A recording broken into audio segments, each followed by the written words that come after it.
Olá, meus amigos, vamos iniciar a lição número 3, a lição desta semana, falando sobre as raízes da inquietação. O tema central do trimestre tem o título Descanso em Cristo. Muito importante que as pessoas consigam, assim, visualizar que o descanso total da nossa vida está em Cristo Jesus. E quando falamos sobre inquietação, nós temos visto nas duas últimas lições que a inquietação movimenta as atitudes do ser humano na direção geralmente de algo negativo. Vimos na história do povo de Israel como esse povo se tornou um povo insatisfeito por causa justamente da inquietação. E a lição dessa semana vai falar sobre as raízes da inquietação. Onde nasce a nossa inquietação interior? Disse Charles Stan, que era um pensador cristão, ele disse o seguinte: mentes e corações inquietos tomarão decisões incertas e não conseguirão firmar-se na graça. A graça é um atributo divino para todos nós. Não merecemos nada das mãos divinas, mas a graça vem, nos oferta o perdão, a adoção e, sobretudo, a vida eterna. Isso é a graça de Deus que vem para a nossa vida. O verso para a meditação, o verso áureo, está em Tiago 3,16, que diz o seguinte: porque onde há inveja e espírito de divisão, aí existe perturbação e toda obra perversa. Interessante esse verso, hein?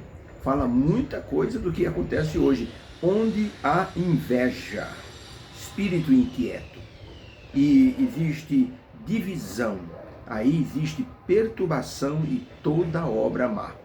Nós podemos ver isso no nosso dia a dia, através das pessoas com quem nós conversamos, com as quais nós convivemos, no ambiente de trabalho principalmente, numa comunidade onde se vive, dentro da igreja se vive isso.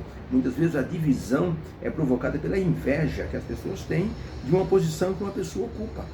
E alguns então começam a se tornar insatisfeitos e geram, por exemplo, uma polêmica em torno dessa insatisfação, chegando então a criar a divisão na igreja. Eu já estive em igrejas completamente divididas. A pessoa que me convidou para pregar, quando eu cheguei na igreja, ela já me disse: olha, nós temos aqui um problema. Qual o problema?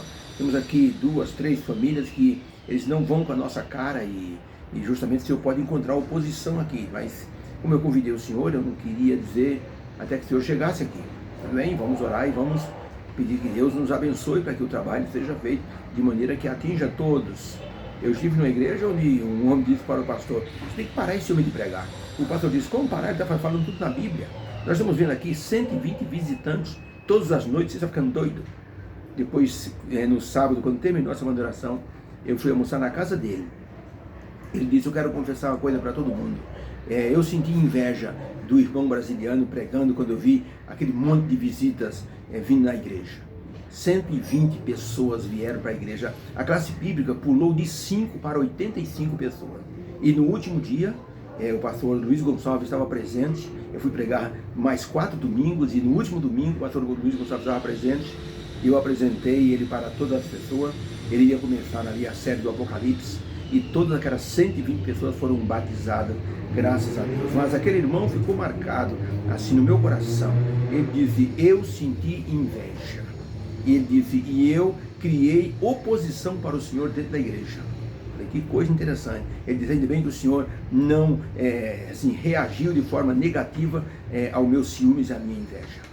Interessante, esse pensamento cristão. Mentes e corações inquietos tomarão decisões incertas e não conseguirão firmar-se na graça. Hoje nós somos grandes amigos desse irmão, conversei já com ele algumas vezes, dei dicas de saúde para ele. Ele é uma pessoa assim maravilhosa, mas eu disse para ele: cuidado com esse sentimento, hein? Note que esse primeiro sentimento de inveja aconteceu no céu. Lúcifer disse: eu quero ser semelhante ao Altíssimo, eu subirei acima das mais altas nuvens. Para Lúcifer, a grandeza de Deus estava na posição que ele ocupava. Na verdade, a grandeza de Deus estava no amor que ele possuía. Lúcifer queria subir e Jesus provou o contrário. Jesus desceu para, assim, o nosso mundo, assumindo a forma humana. Jesus desceu mais ainda, quando se ajoelhou para lavar os pés dos discípulos. Não é interessante que a grandeza estava justamente na forma humilde que Jesus assumiu? Quando falamos de uma pessoa inquieta, nós pensamos sempre numa pessoa que quer fazer tudo depressa, corre para lá, corre para cá, faz mil coisas ao mesmo tempo, e uma pessoa que é definida como ansioso, como impaciente, pessoa buliçosa, pessoa hiperativa, está sempre a 1000 por hora. Então, essas pessoas, elas são chamadas de pessoas buliçosas, pessoas inquietas. Uma pessoa assim é como um terremoto, onde qualquer lugar que ela esteja, ele movimenta todo mundo. A grande pergunta diante desse fato é a seguinte: de onde vem a inquietude de uma pessoa? Qual a raiz da inquietude de uma pessoa? Podemos dizer que a inquietude de uma pessoa é como uma raiz silenciosa que vai crescendo. Existe uma planta chamada bambu chinês. Durante 5 anos, quando se planta bambu chinês, só aparece um pequeno broto, pequenininho. E durante 5 anos, sabe o que cresce no bambu chinês? São as raízes, se alastram por quase 30 metros de diâmetro. Uma coisa espetacular. 5 anos depois, o bambu chinês começa a crescer. Depois que a raiz se alastrou 30 metros e se firmou, então aquele bambu cresce, chega a 25, 30 metros de altura. Mas o interessante é que a raiz é que ela nasce silenciosa e se alastra, se espalha pela terra. A inquietude numa pessoa pode ser como esse tipo de raiz. Vai crescendo silenciosamente. E quando aparece na forma de insatisfação. E pode produzir resultados negativos para uma comunidade. Como também pode ter resultados positivos se for canalizado para o bem. Tá? Por exemplo, os grandes inventores, cientistas, a maioria são pessoas hiperativas, tá? Mas canalizam esta hiperatividade para o bem. Albert Einstein, por exemplo, foi assim. O grande, por exemplo, Thomas Edison era assim. Leonardo da Vinci era um homem inquieto, estava sempre fazendo alguma coisa, tanto que ele tem tantos inventos e tantos projetos foram encontrados, porque era um homem que não parava de pensar em executar coisas, tá? Deus nos convida hoje a domarmos a nossa vontade, a nossa inquietação através do Espírito Santo. Sozinho nós não conseguiremos. Vamos depender de uma ação externa para dentro de nós, que é a força do Espírito Santo nos ajudando a dominar a nossa inquietação. Ellen White, no livro Testemunhos Seletos, volume 4, na página 202, ela escreveu o seguinte: o coração não domado tem em si os elementos do descanso e do contentamento. O coração não domado não tem em si os elementos do descanso e do contentamento. O coração não domado, ele não sabe como se contentar, não sabe como se dominar.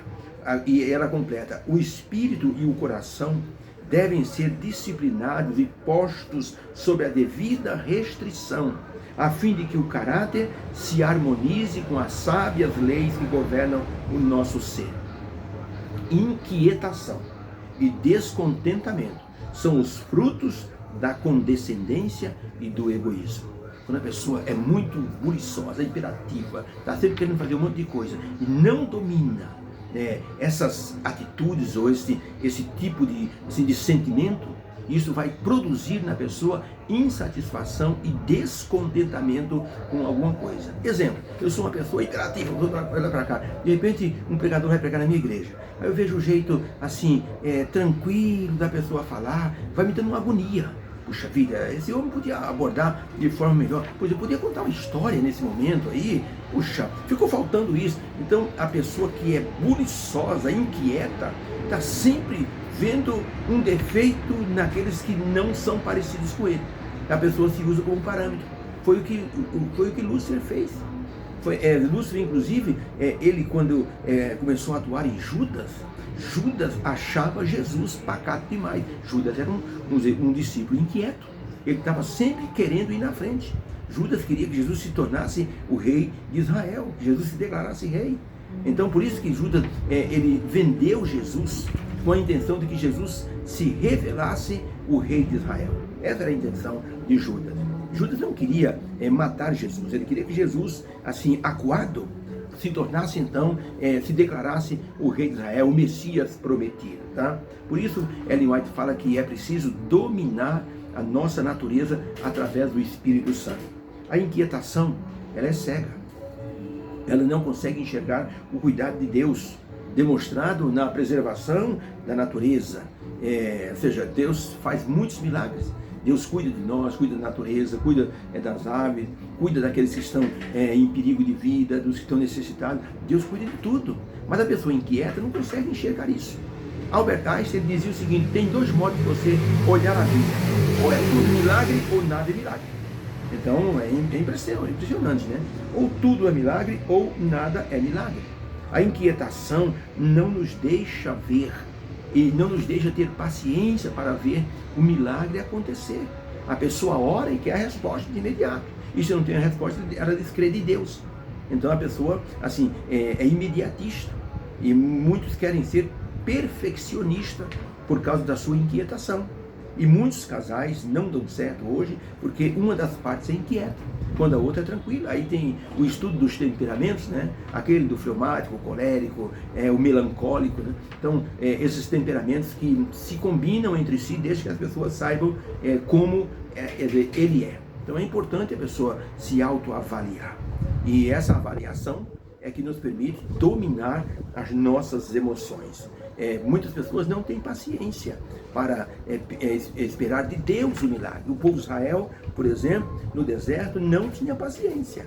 O povo queria as coisas imediatas. Moisés disse: Senhor, o povo está pedindo água. E Deus disse: Moisés, então é o seguinte, você vai até aquela rocha e você fale para a rocha dar água. Mas Moisés foi dominado pela inquietação. O povo pressionando, Moisés bateu na rocha com um cajado. E por causa disso ele deixou de entrar na terra prometida. Deus depois perdoou essa insolência de Moisés. Mas veja como a impaciência nos leva a querer as coisas de maneira imediata. Por isso, a inquietação pode trazer grandes prejuízos para a pessoa que é inquieta. Tá? Um relógio é uma fábula, e um relógio começou a pensar o seguinte: eu tenho que fazer 2 tic-tacs a cada segundo. Cada minuto eu vou ter que bater 120 tic-tacs. Ele diz o seguinte: em uma hora eu vou ter que bater 7.200 vezes numa hora. Num dia eu vou ter que fazer 172.800 tic-tacs. No final de um ano eu vou ter que bater 63 milhões de tic-tacs.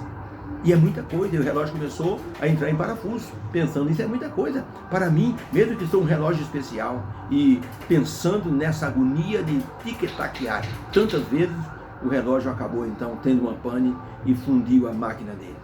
Veja, é uma fábula, mas nos ajuda a entender que nós precisamos assim ter um freio, um breque, para que nossa inquietação seja dominada.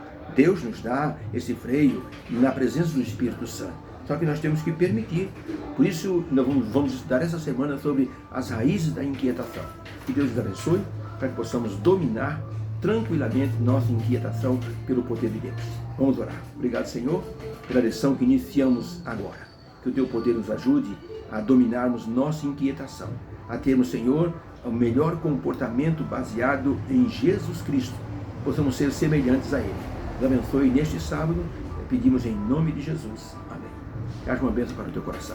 Divulgue nosso trabalho aqui no Facebook, no YouTube. Se inscreva lá, coloque seu comentário, coloque o seu like. Isso é muito importante. A gente vai crescendo em número, as pessoas vão gostando e outros vão então participando. Deus abençoe a todos. Fica com Deus. Amém.